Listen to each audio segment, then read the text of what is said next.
He's standing ovations everywhere he goes because he's just an amazing guy that just gets your spirit just pumping.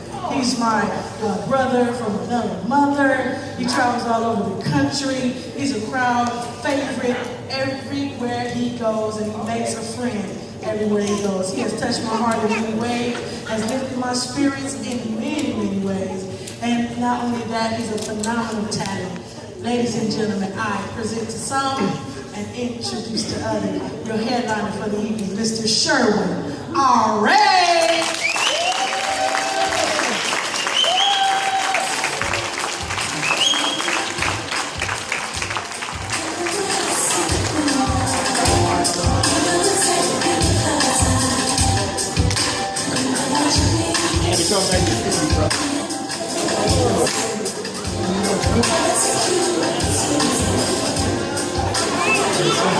Yeah, you didn't think I knew that song, did you? I see the way you guys looking at me. I thought I was going to come up here and be like,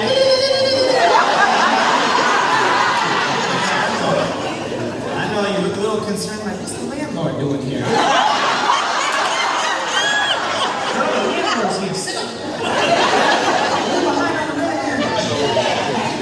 People, I'm not the landlord, please, but from the moment I walked in here, you guys start asking me these questions, like, hey, everything okay with the church? They sound the church.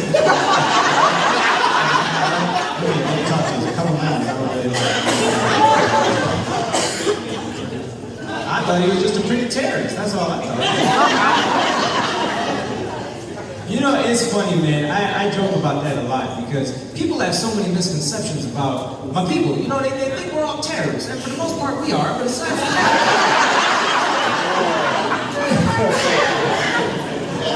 we're friendly people. They do. They have a lot of misconceptions. The one biggest misconception people have, and I'm glad I have you all here tonight so I can just clear this up for everybody. Okay? Because black people, you guys give me the hardest time about this particular topic. I cannot impact gas prices. Just gonna say it just like that. I can't make it go up and down depending on who's at the pump. I can't give you some special gas card.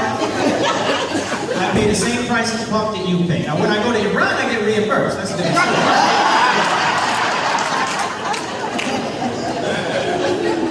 You guys are amazing. I love this. This church is so different than my church. My church looks like one big eyebrow that just never ends. This is nice. This is a nice change of atmosphere. And Wanda and I have become very good friends over the years. We've been touring a lot together. And the more I hang out with Wanda, the more black people, I'm learning so much about your culture. I'm learning so much. I really am about your people and your culture. And you know what it means when you're driving and that gas light comes on? You know?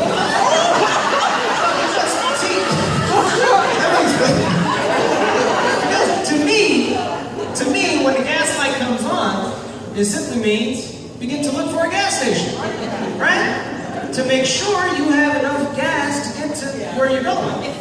To black people, it just means you must be close. Black people, you guys like to test that gas light. You like to push the limits on that gas light to make sure it's working. That gas light might as well just stay on. Somehow you know when you have just enough gas to get to where you're going. I love it. And I love performing for black audiences. I usually perform for black audiences. I do all kinds of shows. Black audiences are my favorite audience to perform for because it's a totally different show. Totally different show. You know, they tell you show's gonna start 7 o'clock, you show up 7:15, 7:30, 8 o'clock, 9 you're pushing. Right? It's a little much, but you got that nice hour window in case you're in traffic on the 405. It's okay, it works out for you. The other thing I notice is when black people, when you laugh real hard, you like to get up and run. This is the thing that I am in love with that you guys do. It is the cool. If you've ever seen it happen live, there's nothing like it. And somehow, when you laugh, something turns on in your soul and hurls you to the other end of the room. And you manage to high-five all your friends on the way over there. And it's the coolest thing in the world. Like, my people can't do that. If one of us dares get up at any kind of event and start running,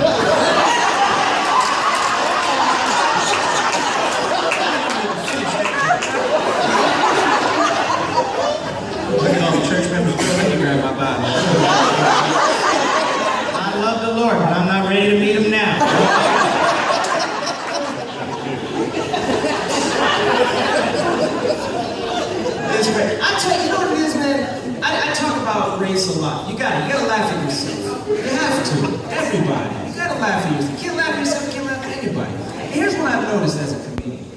White people, black people, you guys, you say the same things, you say them differently. That's all it is. You say the same exact things, you just say them differently. For instance, white people like to say, Stephen, I got some news that's gonna knock your socks off. Black people say, Willie, you ain't gonna believe this.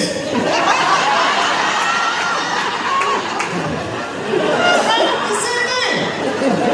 Same thing, you say it differently. That's all it is. Or when white people don't trust somebody, that's the best one.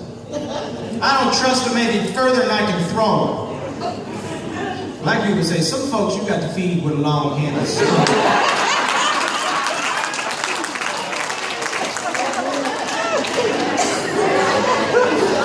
You guys are like, that's right, but who taught you that? That's not Rosetta Stone. Who taught you that? I'm gonna have to talk with Wanda with you. Far enough. That's the funny thing, man. I like, the thing about white people is, white people are very, very specific people. This is what I've noticed. I'm a comedian, I observe everything. White people are extremely specific people. When you mess up their salmon and asparagus at the restaurant, they want to speak to the manager and the manager only. They will speak to nobody but the manager. Give the manager, I want to speak to the manager right now. I won't speak to anyone but the manager. Black people, you guys don't really care who you speak to. I know somebody better tell me something.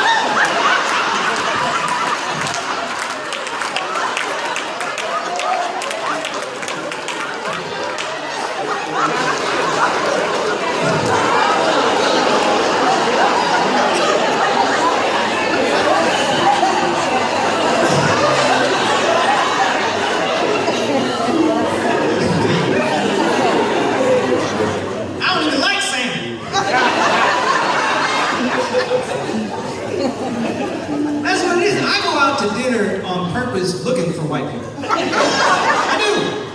do. Next time you go out to dinner, sit next to white people. Do it. Make them a little nervous. Do it.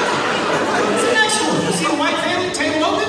Sit down right over there. I'll tell you, you will laugh so hard.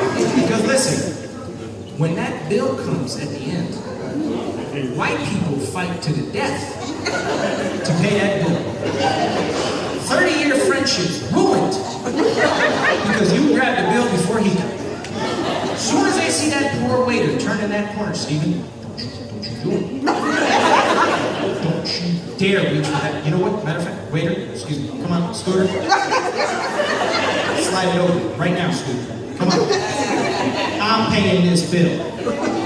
Black people, you guys get the bill, all of a sudden you lose your memory. Wait a minute, I didn't order all this.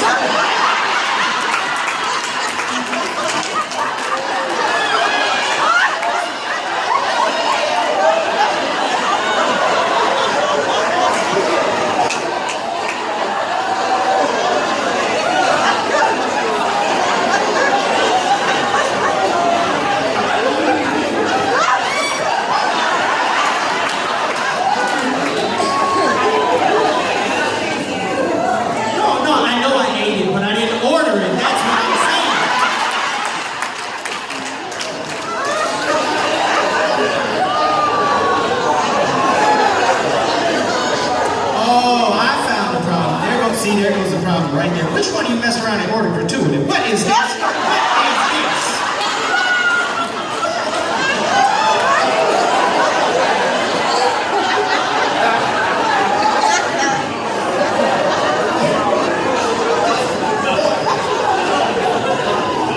You guys are looking at me like he's funny, but he's not that funny. Enough with the black stuff, Sherwin. I love you guys. Especially, I gotta tell you, black women, I love you guys. I love you so much. I really do. I love you. And I love you for this reason. You wear your hearts on your sleeve. You always know where you stand with a black man. You hide nothing. You're very passionate people. Very, very passionate people. White women like to play little tricks and games and tease. Before a show, a white woman always will come up to me and say, "You're gonna be funny." Black women come up to me, "You gonna be funny?" I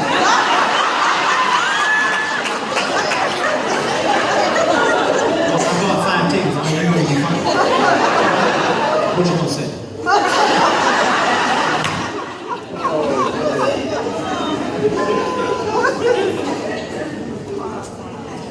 funny. When I first met Wanda, we were on the same show, and I didn't know that she was married.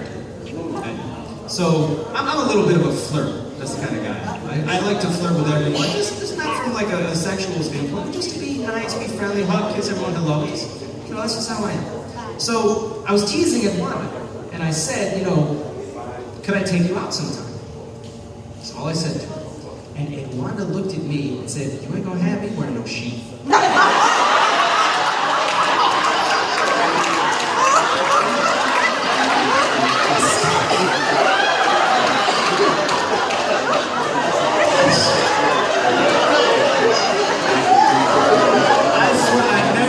She looked at me and said that, and I said, I would never do such a thing. I said, really? So you wouldn't give me? She goes, you don't want me. Like, trust me, you don't want. I said, why not? She goes, well, first of all, you do know once you go black, you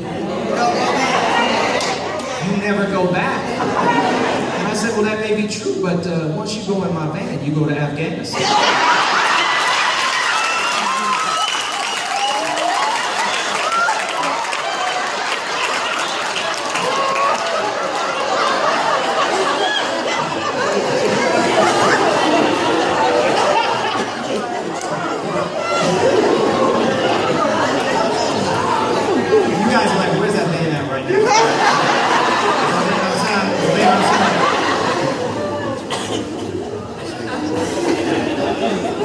It's funny, man. You guys don't understand. I'm not from this country. You know, I was born in Iran. I came here as a child. I learned the language, and to be able to stand here in front of a different ethnicity and to perform for you guys and entertain you and watch you clap for me, I can't express in words what that feels like. So I did just want to take a moment out of my set to thank all of you for showing me the love and the support that you've always shown me.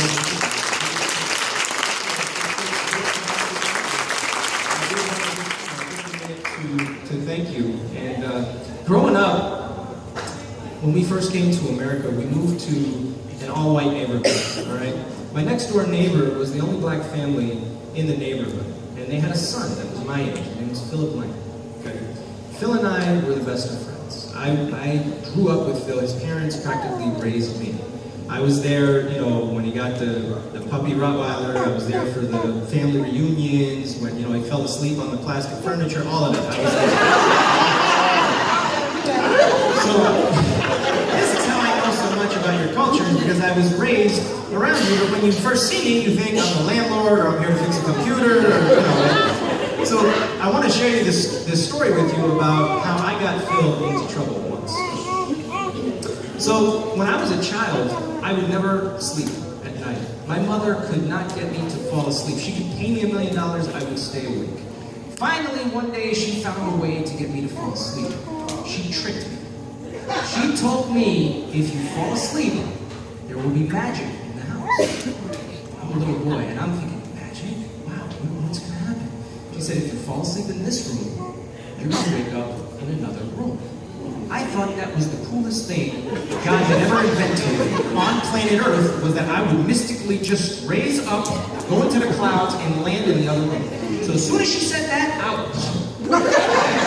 was out like a light. Sure enough, my mother picks me up, puts me in the other room, I wake up, and she's like, see, there was magic. And I'm like, Mom, you're right. Now I think I've discovered the cure for cancer. Right? So the first thing I do is I go next door to my friend Phil's house.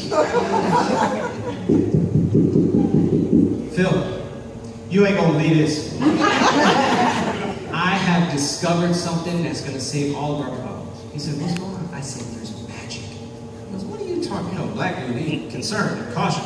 What are you talking about? I said, look, man, all you gotta do is fall asleep and you appear in another room. He said, you serious? I said, come over to my house tonight, I'll prove it to you. He said, cool, I'm in. Phil comes over to my house. I said, Mom, Phil wants to see the magic. Phil and I both fall asleep. My mom picks us up, puts us in the other room. Phil wakes up. He's like, oh my God. So now Phil is a believer in the magic. Okay? 8-year-old black boy, 8-year-old Iranian boy believe they can just disappear whenever they want. Fast forward 2 hours. We're in Phil's house playing catch with a tennis ball in the living room. Phil throws the ball. I miss the ball. The ball hits the brand new lamp that Phil's mother bought. The lamp falls off the dresser. Lamp shatters. Phil is not concerned at all. I said, Phil, your mom just got that lamp and she specifically told us, do not play catch in the living room. He goes, I'm not even tripping. I'm not worried about it. I said, Phil, when she gets home, she's going to kill you. And he says, that's if she can get me. I can imagine. Phil, you want to try that? He said, it just worked across the street. Why wouldn't it work here? I'm like, okay. Sure enough, 5:30 rolls around. Phil's mother walks in, sees the lamp on the floor, looks at me, looks at Phil, and says, Phil, you broke that lamp I told you not to go near? And he goes, first of all, who do you think you're talking to? And anytime you see a black woman massage her temples, boy, what did you just say to me? I said, who do you think you're talking to? And she said, boy, if you don't lower your tone, I'm going to come over there and you're going to get it. And he said, you got to be able to get me first. Sherwin, let's bust the magic on it.